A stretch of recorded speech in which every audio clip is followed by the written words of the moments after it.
Et nous avons vu hier soir une première caractéristique. Une maison bénie par Dieu, c'est d'abord une maison de prière. Ça, c'est le fondement. Tout commence d'ailleurs là. Salomon rassemble le peuple et il commence et il prie. Il prie. C'est ce que nous avons vu. Parce que la maison est avant tout un lieu consacré à la prière, un lieu consacré à Dieu. Un lieu qu'on met à part pour Dieu. Et c'est très intéressant de voir dans 2 Chroniques 6 et 7 que ce lieu est en fait appelé la maison de Dieu. La maison de Dieu. J'ai été étonné. Ce n'est pas temple, bien que le terme apparaisse une ou deux fois, vous vérifierez, mais le terme que Salomon utilise dans sa prière et qui d'ailleurs revient souvent, c'est le terme maison. Et ça, c'est quelque chose qui m'a étonné. Pourquoi le mot maison et non pas systématiquement le mot temple pour parler de la demeure de Dieu? Parce que le mot maison, en relation avec Dieu, apparaît 16 fois dans 2 Chroniques 6 et 15 fois dans 2 Chroniques 7. Donc on voit rien que dans ces deux chapitres, je n'ai pas fait avant-après, et j'ai regardé un petit peu d'autres textes et je me suis aperçu que David lui-même, dans les psaumes, utilise également le mot maison. En parlant du temple, le psaume 122, verset 1, David s'écrit « Je suis dans la joie quand on me dit « Allons à la maison de l'Éternel ». Il ne dit pas « Je suis dans la joie quand on me dit « Allons au temple de l'Éternel », mais il utilise bien le mot « maison ». Et c'est le mot d'ailleurs que Ésaïe a utilisé en prophétisant, Ésaïe chapitre 56, verset 7, « Ma maison sera appelée une maison de prière ». Et à deux reprises dans le verset, il est utilisé le maison de prière pour toutes les nations. Et c'est le terme que Jésus utilisera lorsqu'il va chasser dans le temple de Jérusalem tout le business qui se fait là. Et il reprend ces paroles d'Ésaïe. Voici, il est écrit, ma maison sera appelée une maison de prière. Vous en avez fait une caverne de voleurs, mais ma maison sera appelée une maison de prière. Donc, même Jésus utilise ce terme, cette expression maison. En hébreu, c'est le mot beth. Et c'est un nom masculin en hébreu. Et nous le retrouvons dans la construction de plusieurs noms de villes. Par exemple, Bethel. Maison de Dieu. Bethel. On le retrouve également dans Bethléem. La maison du pain. La maison du pain. Et Jésus va utiliser aussi ce terme en parlant du temple de Dieu. Alors je me suis posé la question, pourquoi cette utilisation qu'évoque en fait le mot maison? Le mot maison. Eh bien, la première chose que je dirais, c'est que le mot maison évoque un lieu familier, un lieu où on se sent bien. Et en fait, par rapport à cela, il y a deux choses qui ressortent. La première chose, c'est que Dieu désire que sa présence soit un lieu familier pour son peuple. Et c'est d'ailleurs ce qu'écrit le prophète Sophonie, chapitre 3, verset 17. « L'Éternel, ton Dieu, est au milieu de toi comme un héros qui sauve. Il fera de toi sa plus grande joie. Il gardera le silence dans son amour. Et il aura pour toi des transports d'allégresse. » Donc l'Éternel, ton Dieu, est au milieu de toi. Donc l'utilisation du mot maison montre que maison de Dieu, c'est la présence de Dieu, c'est Dieu qui est là, c'est Dieu qui tabernacle, c'est Dieu qui réside. Et la présence de Dieu doit être ce lieu familier. Et c'est Dieu qui désire que sa présence soit pour nous, comme c'était le cas pour le peuple d'Israël, soit un lieu qui soit là familier, où l'on se sente bien. Et d'ailleurs, Sophonie fait bien ressortir, l'Éternel, ton Dieu, est au milieu de toi. Il est là, il réside au milieu de toi, comme un héros qui sauve. Comme un héros qui sauve. Ce qui veut dire que entrer dans la présence de Dieu, faire que cette présence soit familière, c'est découvrir aussi tout ce que Dieu est et tout ce que Dieu est capable d'accomplir parce qu'il est le héros qui sauve. Dieu se plaît au milieu de son peuple rassemblé dans la prière. Ça, c'est une évidence. Il n'y a pas que les textes de l'Ancien Testament qui nous le montrent, on le voit aussi dans le livre des Actes des Apôtres, qui est à cet effet très instructif. Nous voyons du premier chapitre du livre des Actes des Apôtres jusqu'au dernier chapitre, un peuple qui vit dans la prière et un peuple qui voit le Saint-Esprit à l'œuvre. Et d'ailleurs, là, dans le livre des Actes des Apôtres, la prière et l'œuvre du Saint-Esprit vont de pair, ça va de pair, c'est étroitement lié. Là où il y a la prière, selon le cœur de Dieu, il y a l'action du Saint-Esprit. C'est ce que je relève aussi bien dans l'Ancien que le Nouveau Testament, mais ça paraît encore plus grand, hein, plus beau à travers le livre des Actes des Apôtres. Donc cela témoigne que Dieu se plaît au milieu de son peuple qui prie, au milieu de son peuple qui recherche sa présence, et notre Dieu désire demeurer au milieu de nous et faire que sa présence devienne notre oxygène. Amen. Mais j'ai dit, le mot maison évoque un lieu familier où l'on se sent bien, ce qui fait ressortir deux choses. Donc la première chose, c'est Dieu désire que sa présence soit un lieu familier pour son peuple. La deuxième chose, c'est que le peuple de Dieu doit désirer et rechercher cette présence de Dieu afin qu'elle devienne justement familière. Oui, il faut qu'il y ait cette rencontre entre Dieu qui veut que sa présence soit familière pour son peuple, et le peuple qui recherche la présence de son Dieu. Et c'est David qui, dans le psaume 27, fait cette prière, « Je demande à Dieu ». Je demande à Dieu. Et que demande-t-il? Eh bien, je demande à Dieu une chose. Et quand il dit une chose, c'est quelque chose qui vient en premier. Je veux dire, c'est quelqu'un qui vient en premier. Oui, c'est aussi vrai. Donc je demande à l'Éternel une chose, et cette chose, je la désire ardemment. C'est-à-dire qu'il y met toute son énergie, tout son cœur pour atteindre cette chose. Et il nous dit quelle chose il s'agit. Je voudrais habiter toute ma vie dans la maison de l'Éternel. Pourquoi? Pour contempler la magnificence de l'Éternel et pour admirer son temple. Admirer son temple, c'est-à-dire admirer sa sainteté, admirer sa grandeur, admirer sa splendeur. Et nous voyons que dans le cœur de David, ce n'était pas une option. Il dit bien, je demande à Dieu une chose. Et c'est une chose que je place en priorité, une chose que je désire ardemment, donc j'y mets mon énergie, j'y mets mon cœur, c'est pas une option pour moi, c'est vraiment le désir de mon âme, le désir de mon être. Voilà, c'est habiter toute ma vie dans la maison de Dieu. C'est-à-dire, il désirait cette présence de Dieu, et c'est pas pour rien, d'ailleurs, si David est appelé l'homme selon le cœur de Dieu. L'homme selon le cœur de Dieu. Ça veut dire l'homme qui, dans la connaissance de la personne de Dieu, des œuvres de Dieu, a atteint une dimension que nul autre n'a atteint. Et pourtant, ce n'était pas un homme parfait. Souvent, ce que l'on retient de David, c'est deux choses. Goliath, la bataille contre Goliath, voilà, et son adultère avec Bathsheba. Souvent les deux choses qui sont retenues sur ce personnage, mais on voit un homme, effectivement, qui est selon le cœur de Dieu, même dans son péché, eh bien, il est capable de se repentir, capable de s'humilier, capable d'accepter le jugement de la part de Dieu. Et je crois que, oui, heureusement que David n'est pas présenté comme un homme parfait, parce qu'on le mettrait sur un piédestal et il nous semblerait que ce soit inaccessible. Mais non, David est un homme de la même nature que chacun d'entre nous.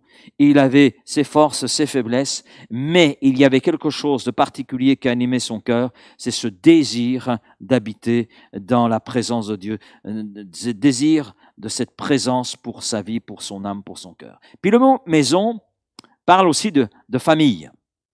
Et d'ailleurs, c'est très intéressant parce que quand on examine le mot en hébreu, beth, ce mot vient d'un autre mot hébreu qui signifie établir une famille. Établir une famille. Et nous voyons le but de Dieu pour tous ceux et celles qui sont nés de nouveau, c'est former une famille. On appelle la famille de Dieu. La famille de Dieu. Et le Saint-Esprit nous apporte d'ailleurs ce témoignage, Romains 8, verset 14, « Car tous ceux qui sont conduits par l'Esprit de Dieu sont fils de Dieu.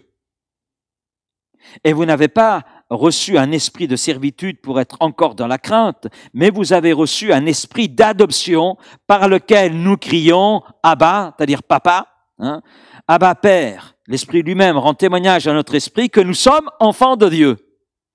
Donc on voit cette insistance de la part de Paul dans ce verset 14 de Romains 8, car tous ceux qui sont conduits par l'Esprit sont fils de Dieu, donc ils appartiennent, mais plus encore, il parle d'adoption, donc il y a une insistance, et puis il parle du fait que l'Esprit nous donne ce témoignage intérieur que nous sommes enfants de Dieu, donc que nous appartenons à une famille. Et l'apôtre Paul met vraiment, sous l'inspiration du Saint-Esprit, un accent sur ce fait. Être enfant de Dieu, c'est une grâce. Mais être enfant de Dieu, ça veut dire être rattaché à un corps qui est l'Église. Et c'est ce que Paul nous enseigne dans 1 Corinthiens 12. Et l'Église locale représente la famille que Dieu veut, la famille que Dieu établit. Ce qui veut dire que lorsque nous venons à la foi, nous appartenons, Dieu nous introduit dans sa famille. Waouh! Donc Christ est le chef. Donc Christ est le chef. Et dont le Saint-Esprit est le gardien. Et l'Église locale, oui, c'est une famille où chaque membre qui la compose, avec ce qu'il y apporte ou n'y apporte pas, contribue au développement aussi de cette famille. Nous avons plusieurs textes qui sont intéressants. 1 Jean 3:1, voyez quel grand amour le Père nous a témoigné pour que nous soyons appelés enfants de Dieu. Et nous le sommes, insiste l'apôtre Jean. Galates 6:10, c'est pourquoi pendant que nous en avons l'occasion, pratiquons le bien envers tous, et principalement envers les membres de la famille des croyants. Donc il y a cette notion de famille, encore dans Éphésiens 2, versets 19 et 20. Ainsi, vous n'êtes plus étrangers, ni des résidents temporaires, mais vous êtes concitoyens des saints et membres de sa famille, de la famille de Christ, de celui qui a donné sa vie pour constituer cette famille. Vous avez été édifiés sur le fondement des apôtres et des prophètes, Jésus-Christ lui-même étant la pierre angulaire. 1 Corinthiens 12, verset 26. Si un membre souffre, tous les membres souffrent avec lui. Si un membre est honoré, tous les membres se réjouissent avec lui. Donc on voit toute cette notion de famille et d'implication mutuelle. Et puis 1 Timothée 3,15. Si je tarde, dit Paul à Timothée, tu sauras comment il faut se conduire dans la maison de Dieu, qui est l'église du Dieu vivant, la colonne et l'appui de la vérité. Et ces textes font apparaître, oui, qu'en tant qu'enfants de Dieu, eh bien, nous appartenons à une famille. Voilà pourquoi le mot maison étant utilisé. Je poursuis. Quand on regarde les versets 20 et 21 de 2 Chroniques 6, on s'aperçoit que la maison est aussi une maison de soins. Salomon dit ceci dans sa prière, « Que tes yeux soient jour et nuit ouverts sur cette maison, qui est la maison de Dieu, sur le lieu dont tu as dit, là serait ton nom. Écoute la prière de ton serviteur, que ton serviteur fait en ce lieu. Daigne exaucer les supplications de ton serviteur et de ton peuple d'Israël lorsqu'il priera en ce lieu. Exauce du lieu de ta demeure des cieux, exauce et pardonne. » Et Salomon, là, dans sa prière, demande à ce que la maison de Dieu soit un lieu où le peuple de Dieu puisse apporter ses soucis et les laisser devant son Seigneur. C'est cela, en fait, le contenu de sa prière. Et l'Église, je dirais, le meilleur endroit pour se décharger de ses fardeaux et répandre son cœur devant Dieu. Le psalmiste dira dans le psaume 62, verset 8, « En tout temps, peuple, confiez-vous en lui, répandez vos cœurs en sa présence, parce que Dieu est notre refuge. » Voilà la raison pour laquelle, oui, c'est une maison de soins. On peut, dans la maison de Dieu, qui est une maison où sa présence est désirée, où sa présence est palpable, eh bien là, dans ce lieu, on peut répandre son cœur, on peut exposer nos soucis, nos inquiétudes, nous décharger, parce que Dieu, justement, dans sa présence, est notre refuge. Et il est celui qui, comme le dit Salomon, il est le Dieu qui exauce et pardonne. C'est-à-dire qui répond aux besoins qui sont là. Anne, je peux prendre le témoignage de Anne pendant quelques minutes. Anne dans l'Ancien Testament, elle allait chaque année à la maison de l'Éternel qui à cette époque-là était à Silo. Et nous la voyons répandre son cœur devant Dieu, elle exprime sa souffrance parce qu'elle ne peut pas enfanter. Et puis il y a Élie, le sacrificateur, ne pas confondre avec Élie le prophète, qui pensait que Anne n'était pas dans un état normal. Et devant la réaction d'Élie, Anne répond ceci. 1 Samuel chapitre 1er verset 15. « Non, mon Seigneur, je suis une femme qui souffre en son cœur. » C'est bien les termes qu'elle explique. « Non, mon Seigneur, je suis une femme qui souffre en son cœur. Je n'ai bu ni vin, ni boisson enivrante, mais je répandais mon âme devant l'Éternel. Ne prends pas ta servante pour une femme pervertie, car l'excès de ma douleur et de mon chagrin m'a fait parler jusqu'à présent. » Donc, elle est là dans la présence de Dieu, elle est là dans la maison de l'Éternel, qui est à Silo à ce moment-là, et elle est là répandant sa souffrance, répandant son âme, répandant l'excès de sa douleur, pour reprendre son expression, le chagrin qui est le sien, parce qu'elle ne peut pas enfanter, c'est là quelque chose de terrible. Et puis, à cette époque-là, il y avait un jugement sur la femme stérile. Être stérile signifiait avoir péché, avoir commis quelque chose et être sous le jugement de Dieu. Donc, Anne ressentait ces choses-là. En plus, il y avait un contexte familial particulier. Je passe ce contexte, mais il était là pour accroître aussi la douleur qui était là au niveau de Anne. Mais ce qui est beau, alors qu'elle est là dans la présence de Dieu, elle est consciente qu'elle est dans la présence de Dieu. Je répondais mon âme devant l'Éternel. Donc, elle est là dans l'attitude du psalmiste. Je rentre dans la présence de Dieu, je répands mon âme dans cette présence. Et nous savons que Anne a reçu la promesse de l'exaucement. Et effectivement, elle enfanta un garçon qui deviendra le prophète Samuel. Et quel prophète, qui a été marquant. Marquant auprès de David, marquant auprès du peuple d'Israël. Donc Dieu a soin de Anne qui répand sa douleur, qui répand son âme, qui expose son chagrin et toute la souffrance qu'elle a la sienne. Et on voit que Dieu exauce sa prière. Il guérit sa douleur, il enlève son chagrin. C'est une autre femme qui sort de la présence de Dieu. Oui, c'est une maison. Une maison où la présence de Dieu est familière. Une maison où le peuple de Dieu doit rechercher la présence de Dieu, parce que cette maison, alors, devient une maison de soins. Maison de soins. Je vais donner quelques autres éléments. Versets 22-23, on voit que c'est une maison de mise en ordre. Ceux qui entrent dans cette maison, dont la vie n'est pas en ordre, eh bien, en fait, doivent mettre de l'ordre. Versets 22-23 de Chroniques 6. Si quelqu'un pêche contre son prochain et qu'on lui impose un serment pour le faire jurer, et s'il vient jurer devant ton autel dans cette maison, écoute-le des cieux, et agis et juge tes serviteurs. Condamne le coupable et fais retomber sa conduite sur sa tête. Rends justice à l'innocent et traite-le selon son innocence. Et puis, ça va un peu plus loin, les versets 24-25, on voit que la maison de l'Éternel devient une maison de restauration pour les blessés.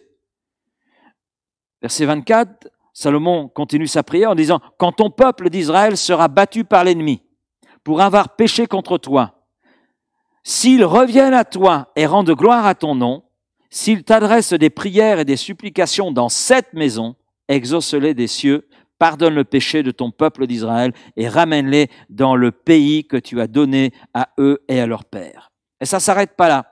Donc c'est une maison de mise en ordre, on règle les choses, on règle sa vie devant Dieu.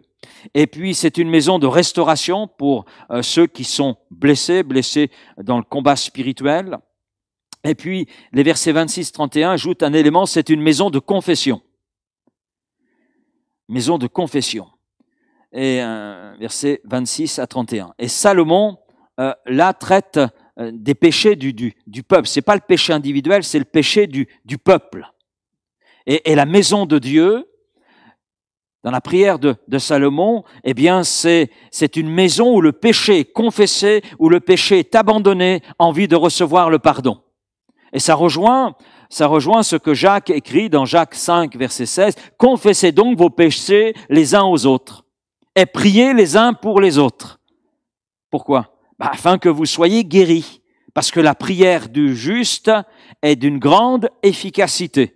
Donc, on voit ces trois dimensions, une maison de mise en ordre, une maison de restauration pour les blessés, une maison de confession en vue de rechercher le pardon, en vue de rechercher la guérison. Et dans cette énumération que fait Salomon et que nous essayons de retirer, le point important, c'est que peu importe le besoin, il y a dans la maison de l'Éternel l'aide nécessaire, l'aide qui est appropriée, l'aide dont nous avons besoin.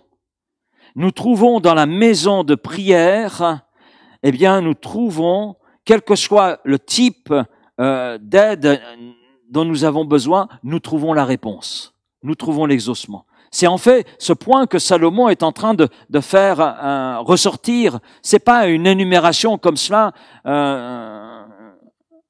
C'est plus que cela. Il fait ressortir que dans la maison de Dieu, il y a la présence de Dieu. Et puis il y a cette recherche de la part du peuple de Dieu de cette présence. Et dans cette rencontre, forcément, il s'ensuit des réactions, des conséquences. Donc, eh bien, une mise en ordre, et il y a une restauration, et il y a une confession en vue de la guérison, en vue du pardon. Donc, la Bible nous montre finalement,